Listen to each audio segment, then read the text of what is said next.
오늘 6월 19일 주일 설교는 케빈 집사님께서 요나서 2장 말씀을 가지고 요나의 기도라는 제목으로 말씀을 전하겠습니다. 요나서의 첫 장은 요나가 하나님의 명령을 받았을 때부터 하나님께서 원하시는 방향과 반대 방향으로 도망치는 요나의 모습, 배에 올라탄 요나와 그 배가 큰 풍랑을 만난 난파가 될 상황을 만나게 되자 자신이 그들에게 닥친 고난의 원인이 무엇임을 밝히고 배의 선원들에게 자신을 바다로 던질 것을 요구하였고 결국 그 격동치던 바다로 던져졌지만 그 바다에는 하나님께서 큰 물고기를 예비하시어 그로 물에 빠져 죽는 것으로부터 구원하셨던 모습이 기록되어져 있습니다. 1장의 마지막 구절인 17절의 급박한 전개는 많은 사람들로 하여금 이것이 요나서 이야기의 전부인 것처럼 여기게 만들었습니다. 그래서 우리들은 요나에 대하여 이야기할 때 가장 먼저 그가 불순종으로 큰 물고기에게 삼켜졌다라는 사실을 기억하게 됩니다. 요나서가 4장으로 구성되어져 있고 큰 물고기는 1장의 마지막과 2장의 처음과 마지막 구절에서만 언급되었다는 사실을 기억하는 사람은 그리 많지 않을 것입니다. 실제로 히브리어 성경에서는 1장의 마지막 구절이 2장 1절로 되어져 있어서 1장은 16개의 구절로 이루어져 있고 이 물고기 이야기는 온전히 2장의 11개의 구절에만 담겨져 있습니다. 이 물고기 이야기는 참으로 기적적이기는 하지만 요나서가 강조하고 있는 바가 아니기에 우리는 요나 선지자의 이야기보다 이 물고기에 대한 이야기를 지나치게 강조하는 오류를 범해서는 안 됩니다. 1장의 마지막 구절에서 하나님께서 큰 물고기를 예비하시어 그 거친 풍랑 속에서 요나를 구원하셨고 자비로운 그 하나님께서 요나에게 자신의 불순종함을 깨달을 수 있는 가장 완벽하신 장소를 제공하셨습니다. 다른 어느 곳으로 피할 수 없는 곳에서 갇혀서 공경에서 헤어나오지 못한 채 하나님께서는 요나로 하여금 자신의 불순종과 교만을 마주하도록 하셨고 그가 회개하여 하나님 앞에서 그의 잘못들을 바로잡도록 하셨습니다. 라파엘 형제가 읽어주었던 오늘의 본문 말씀인 2장에서는 물고기 뱃속에서 기도하는 요나의 기도가 기록되어져 있습니다. 오늘 우리는 이 기도에 대해서 알아보며 기도에 대한 올바른 자세와 우리가 어려움 속에 있을 때 기도할 준비를 어떻게 할 수 있는지에 대하여 살펴보겠습니다. 또 우리의 기도가 하나님께 들려지지 않게 하는 문제점이 무엇인가를 살펴볼 것이며 또 하나님의 약속에 대하여서도 알아보겠습니다. 첫 번째 본문 말씀 기도. 먼저 기도의 장소를 보겠습니다.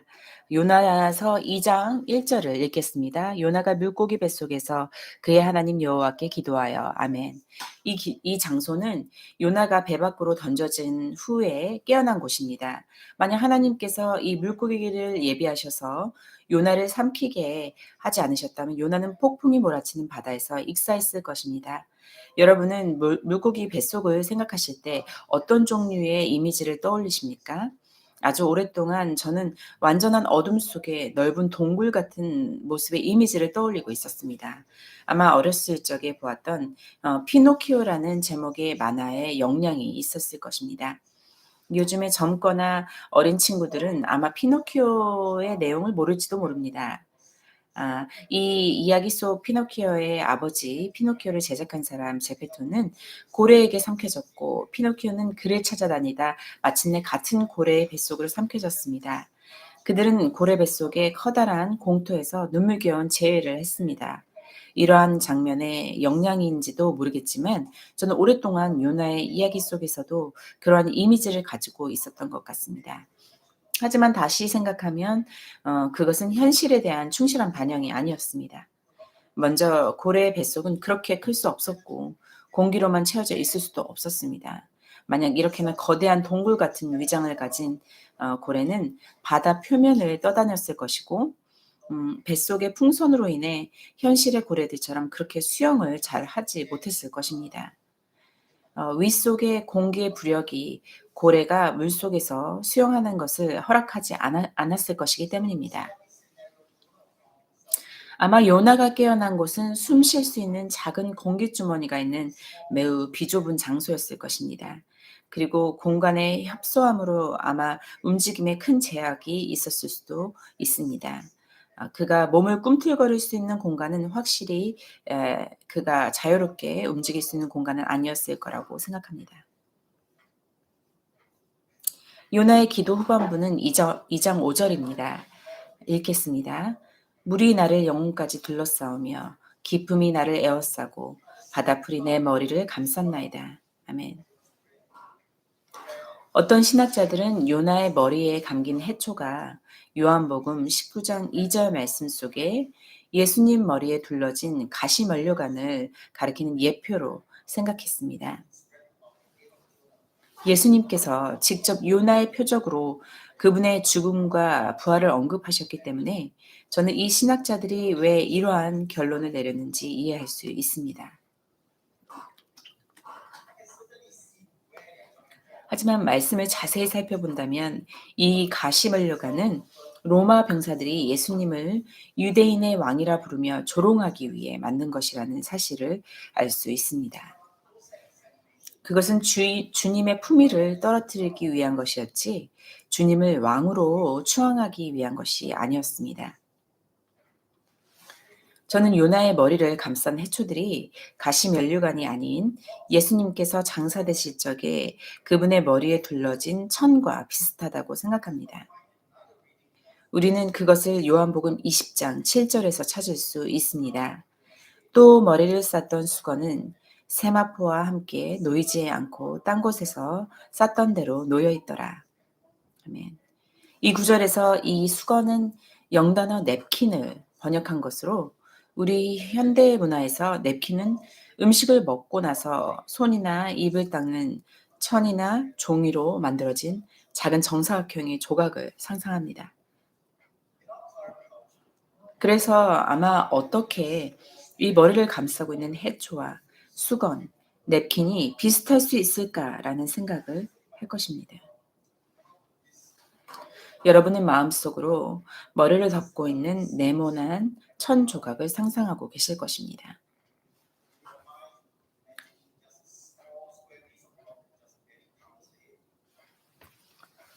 우리가 요한복음 11장 43절과 44절 말씀 속에 나사로에 대한 이야기를 읽은다면 우리는 이 시대의 수건 냅킨이 우리 시대에 이해하는 수건 냅킨과는 다른 것임을 깨닫게 될 것입니다. 요한복음 11장 43절과 44절을 보겠습니다.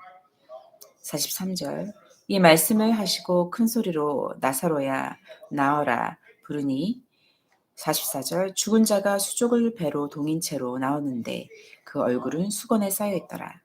예수께서 이르시되 풀어놓아 다니게 하라 하시니라. 아멘.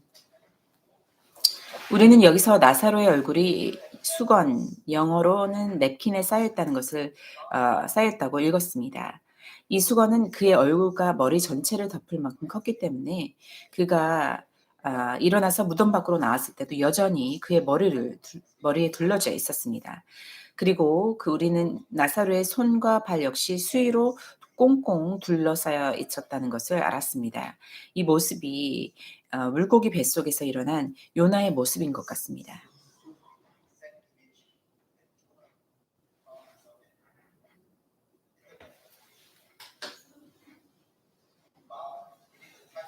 뱃속의 좁은 공간에서 옴짝달싹 못한 그의 머리를 해초가 감싸고 있었습니다. 그것은 묘실에 매장되기 전에 수의와 세마포로 준비된 상태와 동일했습니다.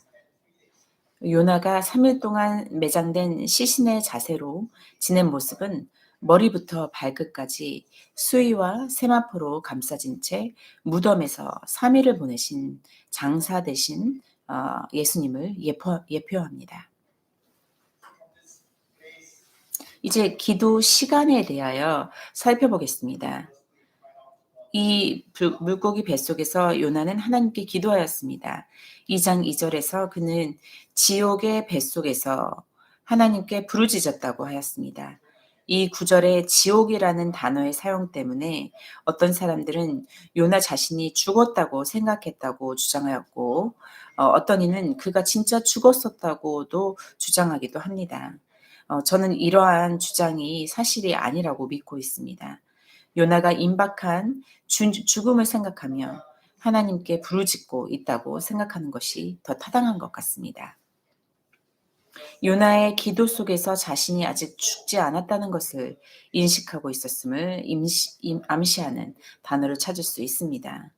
7절에서 그는 내 영혼이 내 혼이 내 속에서 기진할 때라고 표현하였었는데, 다른 영어 성경 번역본에서는 내 생명이 나에게서 희미해지고 있을 때, 또는 내 생명이 내 안에서 약해지고 있었을 때라고 번역하였습니다. 요나는 죽음을 맞이하는 과정에서의 자신을 묘사하고 있었습니다. 9절에서 그는 나는 감사하는 목소리로 주께 제사를 드리며 나의 서원을 주께 갚겠나이다.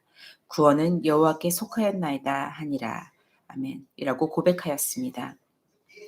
이것은 그가 죽지 않았음을 분명히 인식하고 있었고, 하나님께서 그를 구원해 주실 가능성이 있으며, 그래서 그는 다시 하나님께 희생물을 드리며 하나님께 서원한 것을 이행할 것이라는 것을 고백하였습니다. 죽은 사람은 하나님께 기도할 수도 서원을 이행할 수도 없을 것입니다. 그래서 우리가 여기서 얻어야 할 교훈은, 우리가 여호와께 기도할 수 있는 유일한 시간은 바로 우리가 아직 살아 있을 때라는 것입니다. 지금 여기 우리 중 일부는 언젠가 자신의 죽음을 앞둔 상태에서 하나님께 모든 죄를 회개하는 시간이 있을 것이고, 그것을 기다리고 있으신 분들이 있을지도 모르겠습니다. 여러분들 중에는 하나님께서 주시는 영생을 원하면서도 하나님의 규칙과 계명을 따라 이 세상을 살아가는 것을 원하지 않는 분도 있을 수 있습니다. 그런 분들은 자신들이 원하는 대로 삶을 살아가다가 삶이 끝날 때 자신들의 영생을 위해 하나님께서 영생을 위하여 요구하신 유일한 조건인 그리스도를 고백하면 된다고 생각합니다. 이러한 생각을 가지고 계신 분들께 들려드릴 소식이 있습니다. 아마도 여러분은 그런 임종을 앞두고 고백할 수 있는 행운을 누릴 수 없을지도 모릅니다. 분명히 죽음은 누구에게나 갑자기 찾아오는 것이기에 그렇게 여러분의 죄를 회개할 찬스조차 빼앗길지도 모릅니다. 저는 지금 누군가에게 갑작스런 죽음이 이르기를 저주하는 것이 아닙니다. 그러나 이것은 여러분들이 임종 전 고백을 고민하거나 기다리는 동안 생각해 볼 필요가 있을 것입니다. 그리고 또한 우리 그리스도인들은 그리스도의 재림을 기다리며, 그리고 고린도전서 15장 52절에서 읽은 것처럼 나팔 소리가 날 때 죽은 자들이 썩지 아니할 것으로 다시 살아나고 우리도 변화될 것을 기다립니다. 이 구절은 그리스도의 재림이 갑자기 오실 것임을 말해주고 있습니다. 그것은 눈 깜짝할 사이에 일어날 것입니다. 언제 오시는지에 대해 어떠한 징후도 없을 것이고, 그 일은 매우 빨리 일어날 것이기 때문에 여러분은 죄를 고백할 수 있는 마지막 기회를 갖지 못할 것입니다. 그것을 상상하실 수 있으십니까? 여러분이 기다리고 준비하던 마지막 카드는 순식간에 날아가 버리고, 여러분의 크리스천 친구들과 가족들은 순식간에 그리스도께로 돌아갈 것이고, 여러분들만 남겨질 것입니다.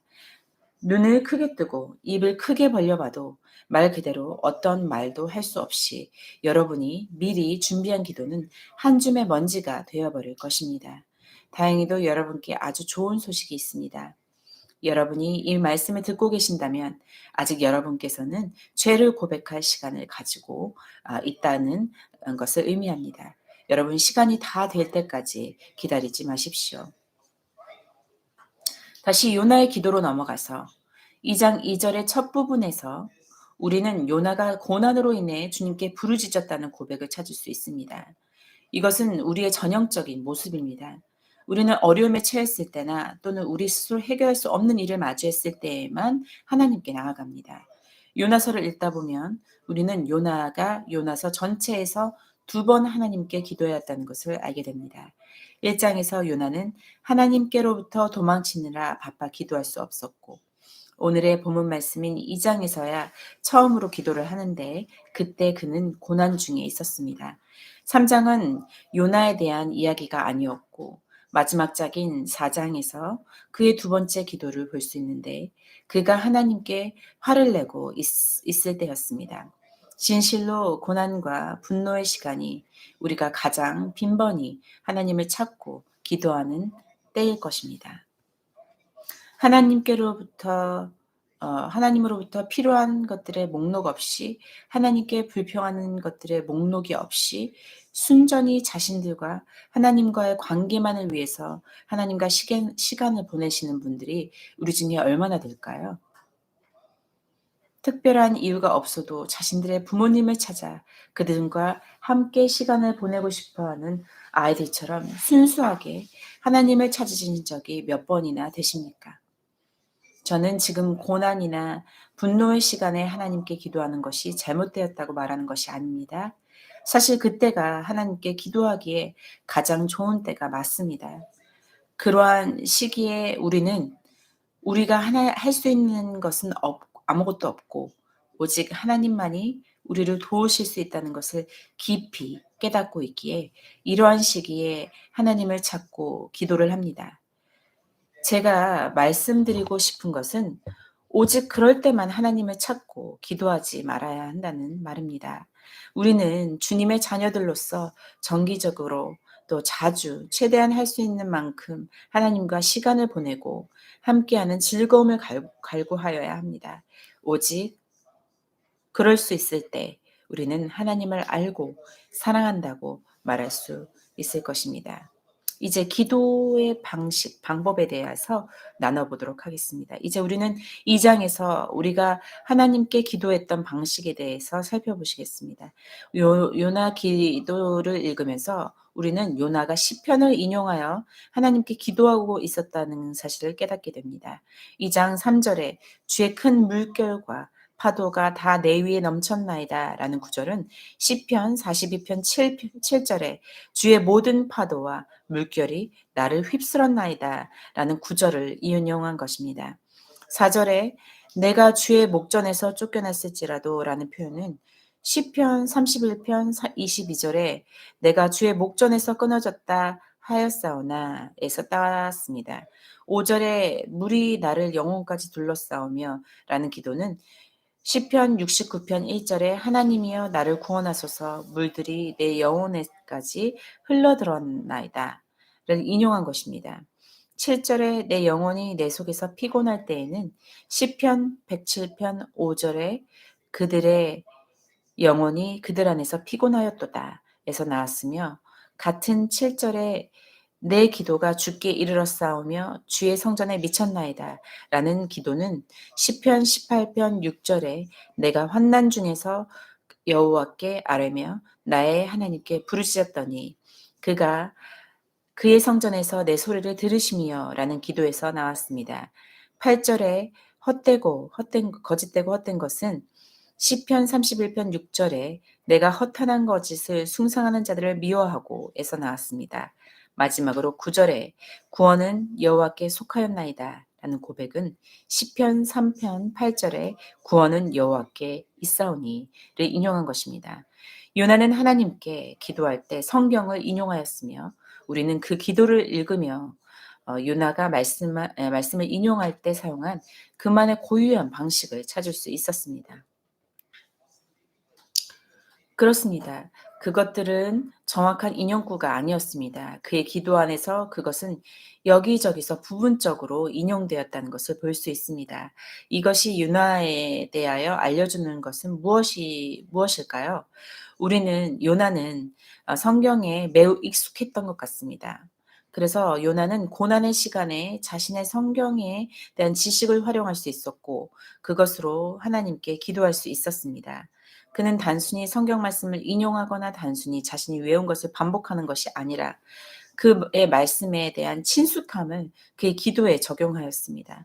이것은 그가 단순히 성경에 대한 지식을 지녔다는 것이 아니라 그가 어려운 시기에 그것들을 사용할 수 있을 정도로 성경에 대해 대단한 친밀감을 가지고 있었다는 것을 보여줍니다. 이것은 우리가 어떻게 말씀을 암기해야 하는지 가르쳐 줍니다. 말씀을 한 글자 한 글자 기억하는 것은 우리가 매우 노력해야 하는 것이지만 단순히 기억하는 것만이 목적이 아닙니다. 우리는 우리가 외운 것을 이해할 수 있어야 하고 말씀의 본질을 흡수하고 받아들일 수 있어야 하며 말씀이 우리에게 말하고자 하는 것에 친숙해져야 합니다. 이렇게 할 수 있으려면 성경 구절을 암기해야 할 뿐만 아니라 시편 1편 2절의 말씀에서 하나님의 말씀을 주야로 묵상해야 합니다. 끊임없이 그 말씀을 마음속에 품으며 하나님의 말씀에 가까이 갈 수 있게 될 것이며 요나와 같이 하나님의 말씀에 친숙해질 수 있을 것입니다. 말씀에 대하여 요나에게 배울 수 있는 또 다른 교훈은 우리가 고난이나 유혹, 시험에 빠지기 전에 말씀들을 기억하고 있어야 한다는 것입니다. 우리는 고난의 한복판에 다다를 때까지 기다렸다가 그제서야 성경을 피는 여유를 부려서는 안 된다는 것입니다. 여러분이 성경에 익숙하지 않다면 여러분은 필요한 도움을 어디서 찾아야 하는지를 모를 수 있습니다.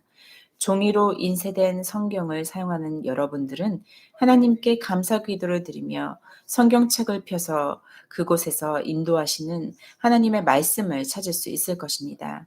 휴대폰에 성경을 사용하시는 분들은 종이 성경처럼 우연히 어떤 성경의 부분이 나타나도록 할 수는 없을 것입니다. 이러한 기능은 아직 여러분의 성경 앱에 있지 않습니다. 솔직히 여러분이 만약 성경에 친숙하지 않다면 여러분이 어려움을 당했을 때 가장 먼저 찾는 것은 성경이 아닐 것입니다. 그래서 요나가 기도하는 방식에서 우리는 그에게서 두 가지를 배울 수 있었습니다. 첫째는 우리는 말씀 암기와 묵상을 통해 성경에 친숙해져야 합니다. 둘째로 우리가 성경에 의지하여 도우심을 받기 위해서는 반드시 고난의 시간이 닥치기 전에 그렇게 해야만 합니다. 이제 두 번째 본문 말씀 문제점에 대해서 살펴보겠습니다. 첫 번째 불순종에 대해서 나눠보겠습니다. 다음으로 요나의 기도를 살펴보면서 어떠한 문제로 요나가 고난을 당하였는지 살펴보며 배우는 시간을 갖겠습니다. 그가 가지고 있었던 첫 번째이자 가장 명백한 문제는 바로 하나님의 명령에 불순종한 것이었습니다. 3절에서 우리는 요나가 왜 자신이 물고기 뱃속에 있는지 설명하는 것에 대해 살펴보겠습니다. 3절을 읽겠습니다. 주께서 나를 깊음 속 바다 가운데에 던지셨으므로 큰 물이 나를 둘렀고 주의 파도와 큰 물결이 다 내 위에 넘쳤나이다. 아멘. 우리는 1장 15절을 통해 요나를 깊은 바닷속으로 내던지신 것은 선원들이 했던 일이었지 하나님이 하신 것은 아니었다는 것을 알고 있었습니다. 그러나 요나는 여기에서 자기를 깊은 곳으로 내던지신 분은 하나님이시며 자신을 에워싼 것은 하나님의 큰 물결과 파도라고 말했습니다. 요나는 선원들의 손을 빌어 자신을 바다에 던지신 이가 바로 하나님이시며 그러하신 하나님의 주권임을 인정한 것입니다. 그는 자기의 주된 문제가 자신이 하나님의 진노를 일으켰고 그런 자신에게 하나님께서 고난을 주셨음을 잘 알고 있었습니다. 우리는 9절에 나의 서원을 주께 갚겠나이다 라는 말씀을 보면서 하나님의 선지자로서 요나는 발람이 민수기 24장 13절에서 말한 것과 매우 비슷한 서원을 했음을 알 수 있습니다. 발람은 이렇게 말했습니다. 나는 여호와의 말씀을 어기고 선악간에 내 마음대로 행하지 못하고 여호와께서 말씀하신 대로 말하리라 하지 아니하셨나이까. 요나 또한 이와 같은 서원을 하였을 것입니다. 그는 자신이 하나님께서 원하시는 일을 하지 않았다는 것을 알고 있었습니다. 그것은 니느웨 사람들에게 하나님의 말씀을 전하라는 것이었습니다.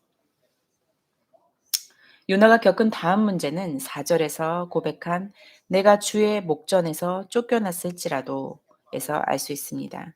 그는 자신의 불순종과 죄로 인해 자신이 하나님의 목전에서 쫓겨났던 것을 깨달았습니다. 그러나 요나는 이것이 계속해서 하나님의 목전에서 영원히 버려져 있는 상태가 아니라는 것을 알고 있었습니다. 왜냐하면 그는 이어서 다시 주의 성전을 바라보겠다 하였나이다라고 고백하였기 때문입니다. 그는 자신이 처한 상황을 인식하고 있었기에 하나님 목전에서 쫓겨난 것이 영원한 형벌이 아니라 하나님께서 자신을 벌주시고 훈육하시는 것이라는 것을 알고 있었습니다. 요나는 자신의 잘못을 알고 회개하기만 하면 하나님께서 그를 다시 하나님 앞에 인도하실 것이며 그가 다시 하나님의 성전을 바라볼 수 있을 것이라고 확신했습니다. 이 구절을 읽으면서 저는 요나가 하나님께서 자신을 그의 목전에서 쫓아내신 것에 대해 괴로워하는 모습을 상상했습니다. 그는 또한 예수님께서 십자가에 못 박히셨을 때 엘로이 엘로이 라마 사막다니 나의 하나님, 어찌하여 나를 버리셨나이까? 라고 외치는 것과 유사한 괴로움의 외침을 떠오르게 했습니다. 여기서 우리가 보는 것은 요나서에서 드러난 예수님에 대한 또 다른 암시입니다. 하나님께서 요나로부터 돌아서신 것은 그의 불순종으로 인함이었고, 하나님께서 예수님께로부터 돌아서신 것은 예수님께서 우리의 죄와 불순종을 담당하셨기 때문입니다. 요나가 하나님의 목전을 떠났을 때 느꼈던 괴로움은 당연한 것이었고, 그는 자신에게 하나님의 이러한 응징을 받을 이유가 있다는 사실을 알고 있었습니다. 예수님은 이 고뇌를 받으실 이유가 없었습니다. 우리 죄인들은 우리의 죄에 대한 궁극적인 형벌에서 벗어나 그리스도인으로 거듭난 삶을 살 수 있게 된 반면에 예수님께서는 우리를 위해 십자가에 매달린 채 그가 짊어진 수많은 죄로 인해 그를 쳐다보려고 하지도 않으신 하나님의 진노를 느끼며 그 벌을 감수하셨습니다. 우리 자녀들이 잘못을 저질렀을 때 부모님이 실망과 분노를 표현하기 위해 자녀들을 외면한다면 우리 자녀들은 어떻게 반응하겠습니까? 여러분의 자녀들은 부모님에게 다가가 소매를 잡아당기며 부드럽게 미안해요 라고 말할 것입니다. 예수님께서도 아버지께 똑같이 하실 수 있으셨지만 자신이 하지 않은 일에 대해 미안해할 수 없었기 때문에 죄송하다는 말조차 하지 못하였다고 상상해 보세요. 예수님께서는 십자가의 고난 속에서 위로를 얻지 못하셨지만 물고기 뱃속에서 고난을 당하던 요나는 하나님께로 돌이켜 위로를 얻을 수 있었습니다. 이와 마찬가지로 여러분 또한 시련을 당할 때에 하나님께 돌아감으로써 위로를 얻을 수 있을 것입니다.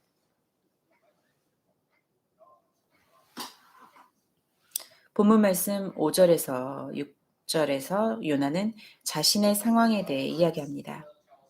앞서 5절에서 설명했듯이 기품이 나를 에워싸었고 바다풀이 내 머리를 감쌌나이다. 6절에서 내가 산의 뿌리까지 내려갔사오며 땅이 그 빗장으로 나를 오래도록 막았사오나 라는 말처럼 요나는 그가 너무 낮아져 그곳에 갇혀서 빠져나오기 위해 아무것도 할 수 없는 상황을 묘사한 것입니다. 6절의 산의 뿌리라는 표현은 지금 바다 한가운데 있는 요나의 상황과는 맞지 않고 이상해 보입니다. 렉셈 영어 성경은 이 구절을 산의 기초로 번역하였고 뉴 인터내셔널 버전에서는 산의 뿌리로 번역하였습니다. 우리 킹 제임스 성경에서는 산의 밑바닥으로 번역된 단어는 문맥과 어느 정도의 의미가 맞는 기초 또는 뿌리를 의미하는 것 같습니다. 산의 기초, 뿌리는 바다 밑바닥만큼이나 깊다고 여겨지기 때문입니다. 구약 성경의 히브리어 및 아람어 사전에서 이 구절의 두 번째 부분에서 땅으로 번역되었던 히브리어 단어는 지하 세계, 죽은 자의 세계를 가리키는 특별한 의미를 가지고 있었습니다.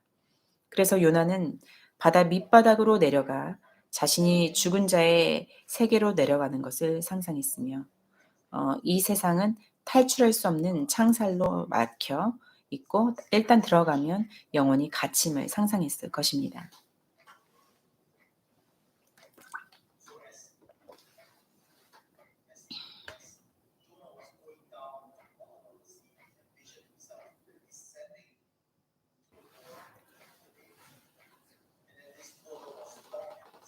이 우울한 상태에서 요나는 완전히 돌아섰고 하나님께서 내 생명을 구덩이 썩어짐 함정역에서는 썩어짐이라고 번역하였습니다. 그래서 "내 생명을 구덩이에서 건지셨나이다."라고 선언했습니다. 킹 제임스 성경에서 썩어짐으로 번역된 히브리어 단어는 또한 다른 성경 번역본에서 볼 수 있는 구덩이, 함정 또는 무덤의 의미 또한 가지고 있습니다. 이것은 요나가 하나님께서 그가 피할 수 없는 죽은 자들의 땅으로 내려가게 내버려 두지 않으시며 또 그를 구원하실 것이라고 주장하는 이 구절의 문맥과 밀접하게 맞습니다. 이 믿음이 너무 강해서 과거 시제로 선언하기까지 했습니다. 마치 그가 아직 물고기 뱃속에 갇혀 있는 동안 하나님이 그를 무덤에서 건져내신 것처럼 말입니다. 7절에서도 이에 대하여 증언하여 이르되 그의 영혼이 공고하거나 그의 생명이 쇠약할 때에 그의 기도가 거룩한 성전의 여호와께 들려지고 그의 회개의 기도를 하나님께서 들으시리라 말하였습니다. 그것이 하나님께서 응답하시고 그를 죽음에서 건져 주시기를 바라는 회개의 기도였습니다. 하나님께서는 마음의 죄악을 품은 자들의 기도를 듣지 않으십니다. 하나님의 선지자로서 요나는 마음에 죄를 품고 있는 자들의 기도를 하나님께서 듣지 않으실 것임을 알고 있습니다. 요나는 하나님께서 불순종하는 자들의 기도를 듣지 않으심을 알기에 자신의 불순종으로 인하여 자신이 현재 고통 속에 있다는 것을 잘 알고 있습니다. 그렇다면 요나서 2장 2절과 7절 사이의 요나는 어떻게 자신의 기도를 하나님께서 들으셨다고 확신하는 것일까요? 4절에서 요나는 어떻게 자신이 하나님의 거룩한 성전을 다시 볼 수 있을 것이라고 확신할 수 있었을까요? 그는 하나님께서 자비로우시며 자신에게 일어난 이 모든 일이 자비로우신 하나님의 형벌이며 요나가 진정으로 회개하면 하나님께서 그의 기도를 들으실 것이며 하나님께서 그를 용서하시고 그를 하나님의 선지자로 회복시켜 주실 것임을 잘 알고 있었습니다.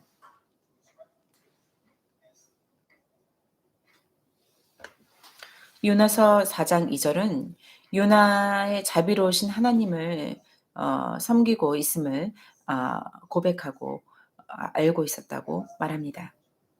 요나서 4장 2절을 함께 읽겠습니다. 요나서 4장 2절을 함께 찾아보시기 바랍니다. 읽으시겠습니다. 여호와께 기도하여 이르되 여호와여 내가 고국에 있을 때 이러하겠다고 말씀하지 아니하였나이까. 그러므로 내가 빨리 다시스로 도망하였사오니 주께서는 은혜로우시며 자비로우시며 노하기를 더디하시며 인애가 크시사 뜻을 돌이켜 재앙을 내리지 아니하시는 하나님이신 줄을 내가 알았음이니이다. 아멘. 요나는 하나님께서 자신에게 주신 사명을 감당한 후에 하나님께 드리는 이 기도에서 하나님께서 니느웨 사람들을 용서하시고 요나에게 전하라고 하셨던 니느웨 사람들을 향한 형벌을 보류하신 것을 보았습니다. 요나의 기도에서 그가 하나님께서는 자비롭고 은혜로우신 분이기에 하나님께서 재앙을 내리지 아니할 것임을 알고 있었음을 나타냈습니다. 이처럼 재앙을 내리지 아니한다는 뜻은 니느웨 사람들이 죄를 회개할 때에 재앙을 내리시는 심판을 보류하신다는 뜻입니다. 이 기도에서 우리는 요나가 하나님을 알았고 하나님이 자비롭고 은혜로우시며 회개하며 그에게 나가오는 모든 사람들을 하나님께서 용서하실 것임을 알았다는 것을 알 수 있습니다. 그래서 요나 자신도 역시 이 장에서 그가 진정으로 회개한다면 용서하실 하나님을 알았기에 하나님께 이러한 기도를 할 수 있었던 것입니다. 더불어 그는 자신의 회개가 참된 회개였다는 것도 역시 분명히 알고 있었습니다. 요나는 계속해서 2장 8절에서 거짓되고 헛된 것을 숭상하는 모든 자들에 대해 설명하고 있습니다. 요나의 기도에서 인칭대명사가 나를 가리키는 I 또는 me인 1인칭 단수를 사용하다가 갑자기 그들을 나타내는 3인칭 복수 형태인 they로 바뀌기 때문에 좀 이상해 보이기도 합니다. 이 구절은 히브리어 본문에서 단지 5개의 단어만을 포함하고 있기 때문에 해석에 있어 여러 가지 어려움이 있습니다. 이 5개의 단어 중 3개는 NIV에서 거짓된, 헛된 또는 헛된 우상을 쫓는 자들이라고 해석하였고, 아 ESV에서는 헛된 우상을 숭상하는 자들로 번역하였습니다. 대명사의 변화로 인해 일부 신학자들은 요나가 우상을 숭배하는 선원들을 가리키고 있는 것이라고 생각했습니다. 그렇게 이해할 수도 있지만 요나가 심각한 공경에 처한 이 기도문의 맥락에서 그가 정말 선원들을 생각했을지는 의문이 됩니다. 영국의 신학자 존 길은 그의 논평에서 이렇게 말했습니다. 인용하겠습니다. 요나는 특히 자신에 대해 반성하고 그것을 다른 사람들에게 일반적인 지침으로 남겨왔습니다.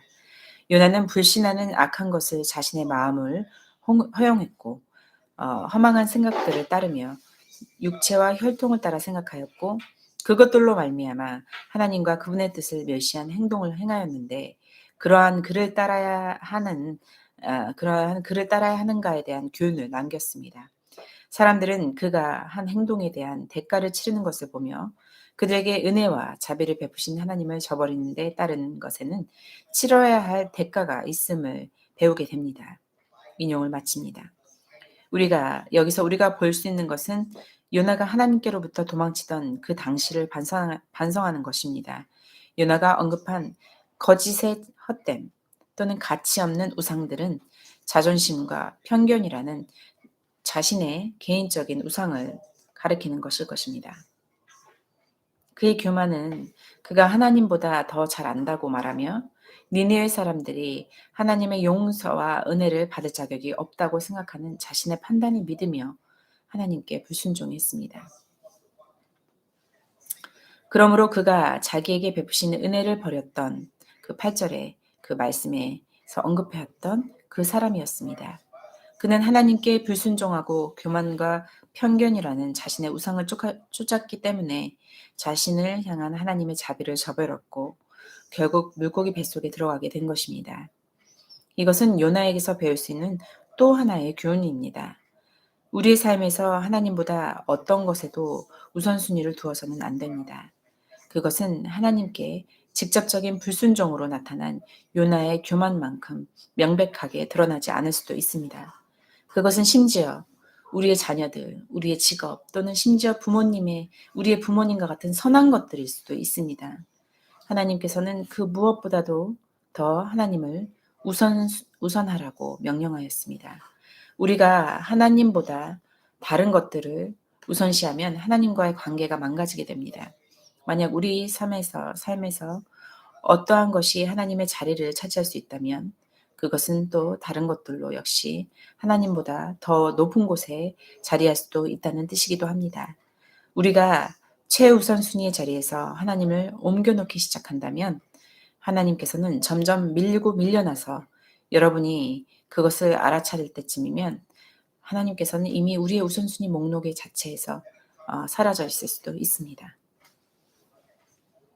자신에게 우상이 있었다는 사실을 깨달은 요나는 자신의 옛 모습을 3인칭으로 언급하였습니다.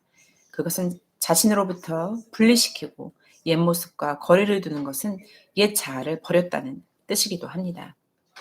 바울이 에베소서 4장 22절에서 24절에서 이렇게 말하였습니다. 너희는 유혹의 욕심을 따라 썩어져가는 구습을 따른 옛사람을 벗어버리고 오직 너희의 심령이 새롭게 되어 하나님을 따라 의와 진리의 거룩함으로 지으심을 받은 새 사람을 입으라. 아멘. 바울이 에베소인들에게 이것을 가르치기 오래전에 요나는 이미 옛사람을 벗어버리고 새 사람을 입는 신자의 본보기였습니다.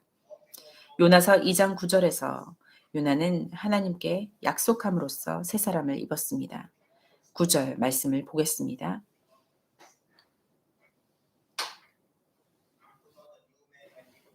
나는 감사하는 목소리로 주께 제사를 드리며 나의 서원을 주께 갚겠나이다.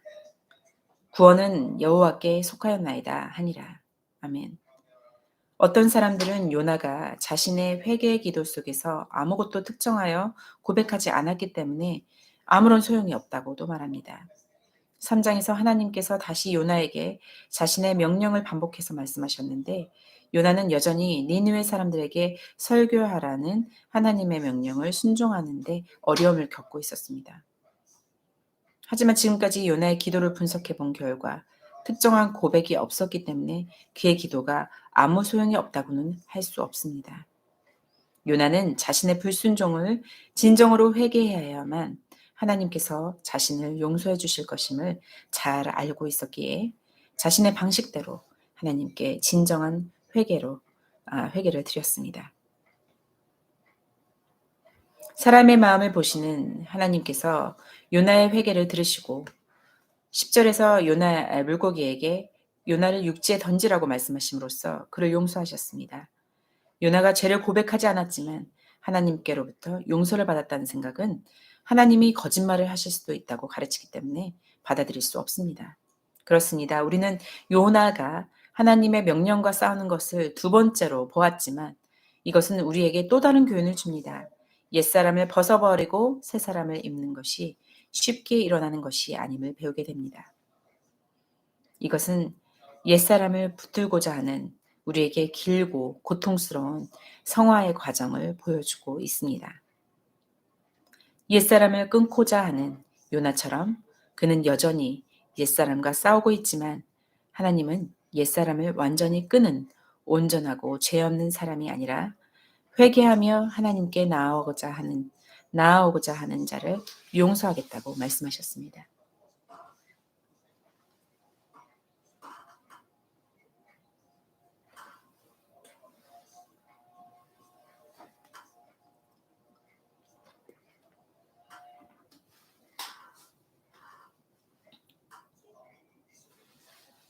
이제 결론을 맺겠습니다. 여러분은 하나님께 불순종하고 계십니까? 우리는 하나님께 불순종하며 하나님께서 기다리고 있습니까? 요나가 경험한 것과 같이 이러한 결론에 도달하기 위해 물고기 뱃속에 깊고 어두운 곳으로 들어가는 과정이 필요할까요? 이제 우리는 무엇을 해야 할까요? 우리가 그 어두운 곳으로 들어가기까지 기다리기 전에 하나님의 말씀으로 돌아가시기를 바랍니다. 하나님의 말씀으로 회개하고 또 암송하고 묵상하면 가장 필요한 때에 우리를 도와줄 것입니다. 주님, 우리가 우리의 옛사람의 정욕으로 고난당하고 있을 때 우리를 도와주시어 우리로 새 사람을 입으며 하나님께서 원하시는 의로운 사람이 되기를 바라게 하시길 간절히 바랍니다. 기도하시겠습니다.